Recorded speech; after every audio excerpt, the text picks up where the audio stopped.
అందరికీ నమస్కారం అండి. Welcome to my channel.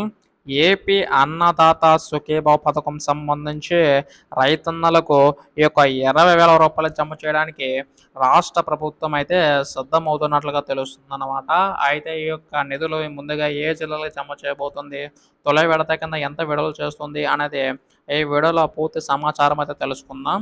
వీడియోనైతే ఎక్కడా కూడా ఆపకుండా చివరి వరకు అయితే చూడండి. అంతకంటే ముందు కొత్తగా ఎవరైనా మన ఛానల్‌ని చూసినట్లయితే వెంటనే ఛానల్‌ని అయితే సబ్స్క్రైబ్ చేసుకోండి. దీని ద్వారా నేను పెట్టే ప్రతి చిన్న లేటెస్ట్ అప్డేట్ మీకైతే ఎప్పటికప్పుడు మిస్ కాకుండా తెలుసుకోగలుగుతారు.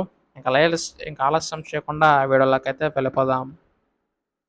సో, ప్రస్తుతం ఇక్కడ మనం చూసుకున్నట్లయితే ఏపీలోని అన్నదాత సుఖీభ పథకం సంబంధించి రైతన్నలందరికీ కూడా ఉపయోగపడేలాగా రాష్ట్ర ప్రభుత్వం ఈ పథకాన్ని అయితే తీసుకురావడం అయితే జరిగిందనమాట. ఈ పథకం సంబంధించి ప్రతి సంవత్సరం కూడా రూ. 20,000 జమ చేస్తామని చెప్పి హామీ అయితే ఇవ్వడం అయితే జరిగింది. అందులో మనకి 14,000 రాష్ట్ర ప్రభుత్వం తరపున, మిగిలిన రూ. 6,000 కేంద్ర ప్రభుత్వం తరపున పీఎం కిసాన్ పథకం ద్వారా విడుదల కానున్నాయన్నమాట. అయితే పీఎం కిసాన్ పథకం సంబంధించి మనకి విడతల వారీగా 3 విడతల్లో నిధులనేవి అయితే అందిస్తుంది కదండీ! ఆ మాదిరిగానే రాష్ట్ర ప్రభుత్వం కూడా 3 విడతల్లో నిధులనేవైతే విడుదల చేసే అవకాశం ఉందన్నమాట.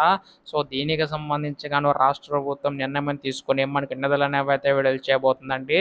అయితే ఇది ఎలా ఉంటే మనకి కంపల్సరీగా ఈ యొక్క పథకం సంబంధించి మీ యొక్క ఖాతాలో జమ కావాలంటే మాత్రం ఈ కేవైసీ అయితే తప్పనిసరి అని చెప్పేసి తెలపడం అయితే జరిగిందనమాట. అలాగే ఎన్‌పీసీ లింక్ కూడా కంపల్సరీగా చేయించుకోవాల్సి ఉంటుందండి.